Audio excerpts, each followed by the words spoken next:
Mr. David Licauco, abay may tahasang inamin patungkol sa kanyang planong pag-aasawa. 3 to 4 years ang kanyang sinabi. Ang lahat ng yan. But before that, if you haven't subscribed yet to my YouTube channel, please don't forget to like, share, and subscribe at i-hit mo na rin ang notification bell for more showbiz updates. Bago tayo first magpatuloy sa ating updates for today's video, nais kong pasalamatan po kayo for always watching and trusting this channel. Thank you so much sa inyong palagi ang panonood at palagi ang pagsubaybay sa mga updates po natin. Maraming salamat po. At ngayong araw, ito na pag-usapan natin dahil sa isang interview nga na naganap sa 24 oras with Mr. David Licauco, ay na-interview siya patungkol sa mga personal na tanong patungkol sa kanya. At the same time, nagbigay din po siya ng payo, pinayuhan niya si Dustin Yu na BFF nitong si Mr. David Licauco patungkol nga sa pagpatol nito sa mga bastos na bashers. Pinayuhan ng pambansang Ginoo na si David Licauco ang BFF niyang si Dustin Yu pagkatapos manatili sa bahay ni Kuya ng halos 3 buwan. Si Dustin, ang celebrity housemate kasama ang kaduo niyang si Bianca De Vera, ang huling napalabas ng PBB House bago tanghalin ang Big Four sa Pinoy Big Brother Celebrity Collab Edition. May kaugnayan ang advice ni David kay Dustin sa pambabash ng ilang netizen sa binata at sa pagpapatuloy nito sa kanyang showbiz career. Sinabihan ni David si Dustin na wag nang pansinin ang mga taong walang ginawa kundi punahin siya. Ang mahalaga ay wala siyang ginagawang masama at walang inaapakang ibang tao. Anya pa, deadmahin na lang daw ng binata ang mga bashers at negatron sa social media dahil wala rin naman daw maiududulot na maganda kung papatulan niya ang mga ito. Wag mo nang isipin ang haters, sabi ni David. Nandyan na yan. Control what you can control. Ang payo ni David sa kanyang matalik na kaibigan sa panayam niya sa 24 oras. Sinabi pa nito, kailangan niyang gawin yung mga ginagawa niya dati kung sino siya. Nung maging guest housemate ang screen partner ni Barbie Fortesa sa PBB Celebrity Collab Edition, pinayuhan din niya si Dustin matapos itong aminin o national TV ang nararamdaman para kay Bianca. Sabi ni David kay Dustin, "It's nice that you like someone. Definitely. Mahirap makahanap ng babaeng gusto mo talaga since ngayon. Sinasabi mo sa akin gusto mo siya. Ang sa akin lang, wag ka masyadong sigurong emotional." Paalala pa niya kay Dustin. So, ganito niya nga pinayuhan itong si Dustin Yu. Nung nandun siya sa loob ng PBB House, nung isa siya sa mga guest dun po sa PBB Collab Edition, ang collab po ng ABS-CBN at ng GMA. So, dati kasi, kaya nasasabi ni Mr. David Licauco yan, dumating din siya sa ganyang pagkakataon na ang dami ding negatron sa social media at talagang ang daming mas masasakit na salita na binibitawan kay David. Una na dito na hindi raw marunong umarte at si David daw ay talagang puro negative po yung lumalabas, pero naging positive naman po yung naging outcome or positive po yung naging ipinakita nitong si Mr. David Licauco towards the basher. Mas pinatunayan niya na kaya niyang umarte, nag-level up nga po yung kanyang pag-arte, 'di ba? Yung kanyang acting prowess na tinatawag doon po sa mga sumunod na mga serye niya, sumunod na mga projects niya, talagang pinagbuti niya. Ultimo si Miss Barbie Fortesa, talagang hinangaan po siya sa pagiging magaling. So, panoorin natin ang interview niya. Let's watch this. 3-4 years from now siguro. I mean, yun yung ideally, di ba? Siyempre by then, 34 na ako. Alam nga naman wala pa. Pero nang tanungin kung meron na nga ba siyang special someone. Meron na ba? Hindi ko sure. Sometimes kasi private. Di ba? Sometimes we learn. Sometimes we say, sometimes we learn. This time I have learned. You have learned to keep things private? Yeah, I mean, it's not to say na meron ako, di ba? Parang just don't wanna let people know. For now, Katulad po ng topic natin a while ago patungkol sa pagdidil sa mga negatron sa social media. Matapos kasing i-announce ni Mr. David Licauco sa publiko that few years is mag-aasawa na siya. Ready to settling down na siya kasi nasa marrying age naman na talaga siya. Ang dami rin pong nag-react nung sinabi ni Mr. David Licauco sa kanyang interview na hindi niya kayang aminin sa publiko or parang gusto niya mas privado kung meron na po siyang special someone. Ibig sabihin, pag ginamit po kasi yung salitang kung or if, ibig sabihin conditional po yun. Wala pong tahasang pag-amin na talagang meron na. Kung mapapansin po ninyo at babalikan ninyo yung interview ni Miss Barbie Fortesa kay Mr. Boy Abunda, tinanong po ni Boy Abunda si etong si Miss Barbie Fortesa if meron nang naliligaw o may special someone. So, tatlo lang po ang sagot. Pwedeng yes, no, or pwede rin siyang silent. So, sa pagkakataon na yun, sumagot po si Miss Barbie Fortesa ng silent and she's smiling that time. So, sa nakikita ko ngayon, parang mas prefer ni David at ni Barbie Fortesa na kung papasok man sila sa isang seryosong relasyon, gusto nila privado. So, yun yung parang peg nila ngayon. Kasi, parang natuto na rin sila kay Mr. Alden Richards. Si Alden po, kahit anong pit-pit mo sa kanya, kahit ano pong talagang yung pinipiga itong si Alden Richards para sabihin niya kung sino yung special someone niya. Never po siyang aamin sa publiko. Yun po yung parang nagiging peg ngayon ng mga celebrity.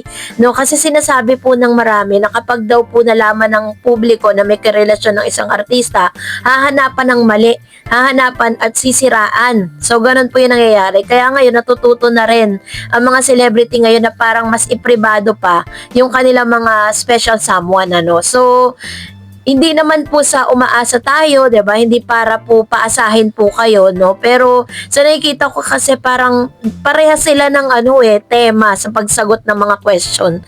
Laging pribado lang sila, ayaw nilang mag-disclose o baka naman may tamang panahon para doon, ano? So, wag po tayo masyadong maging nega kasi may mga nega po sa social media na may girlfriend na daw si Mr. David Licauco. Dapat i-analyze po ninyo yung sagot ni David. Wala naman siya sinabing may special someone na siya.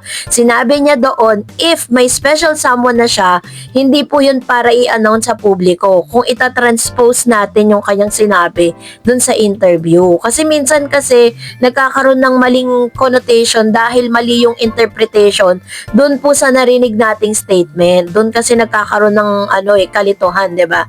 Kaya nga we should always be wise at dapat marunong din tayong makinig. Sabi nga ng kasabihan, 'di ba, listening is the best skills. Pag nakinig ka, mas maiintindihan mo yung konteksto ng isang statement.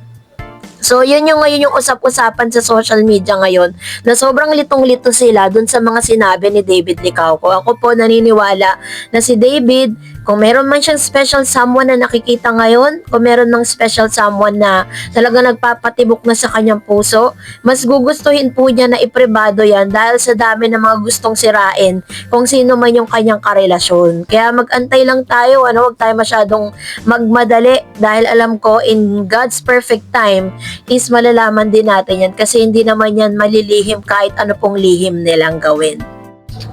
At ngayon, narito naman ang ilan sa mga comments, reaction po ninyo patungkol sa ating latest updates. Unahin natin si Miss Mercy Kilala. Sabi niya, hayaan natin na i-partner si David sa iba para maiba naman, para naman maipakita niya ang galing niya bilang aktor. Hindi naman lagi na sila ni Barbie ang magka-partner. Ang GMA, pinapasabik nila ang fans ng Barda. Okay naman yun si Jillian ang i-partner kay David.